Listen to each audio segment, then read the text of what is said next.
Donald Trump recently panicked in a TV interview when asked about declassifying the Epstein files. In this video, we'll tell you why that might be. Here's what happened. Trump was recently asked a simple question on Fox and Friends. Would you declassify the Epstein files? According to The Daily Show's Ronnie Cheng, Trump's reaction was suspicious and he immediately had panic in his eyes. As Philip Bump noted in The Washington Post on June 3rd, Trump's response to being asked about declassifying the Epstein files was so awkward that it was actually edited out of the interview that aired on Fox News. Fox News viewers simply heard Trump say, Yeah, I would."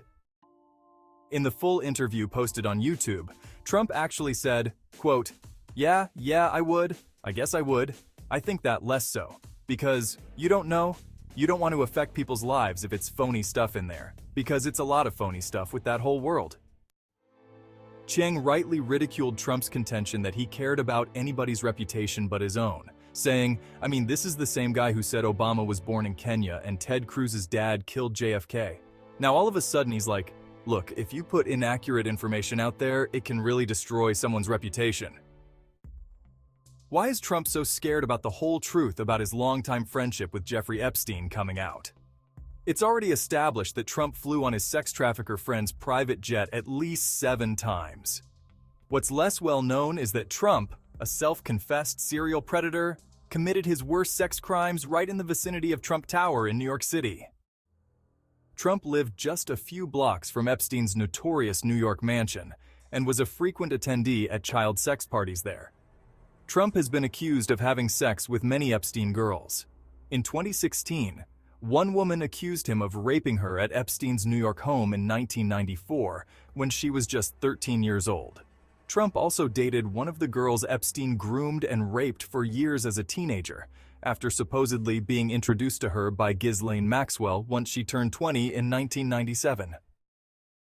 Trump was made immune from Epstein-related prosecution in 2007 thanks to the sweetheart deal given to Epstein by Florida prosecutor Alex Acosta. Trump later thanked Acosta by rewarding him with a position in his cabinet in 2017. It was a position for which Acosta was notably unqualified, and from which he was forced to resign in shame once the Epstein story became news again. And it doesn't end there. In 2019, Epstein was rearrested in New York by Trump-appointed prosecutor and former Giuliani law partner, Jeffrey Berman. Somehow, Epstein died in highly suspicious circumstances at a jail that hadn't seen a suicide in 20 years. This happened while Epstein was under the care of Trump Attorney General Bill Barr. Interestingly, it was Barr's own father who gave Epstein his initial access to young children and his entree into New York high society, when he hired the young Epstein to teach at the elite Dalton Prep School. Following Epstein's death, Barr swiftly shut down 4 investigations, ignoring serious questions raised by the forensic pathologist Dr. Michael Baden, who had been hired by Epstein's brother to observe the autopsy. That's still not all. During the Maxwell trial, we also learned that another Trump appointee, FBI Director Christopher Wray, had somehow allowed a crucial trove of evidence found in Epstein's safe to disappear. On June 18th, journalist Brian Butler wrote on Substack that maybe it's time to call MAGA's Jeffrey Epstein bluff.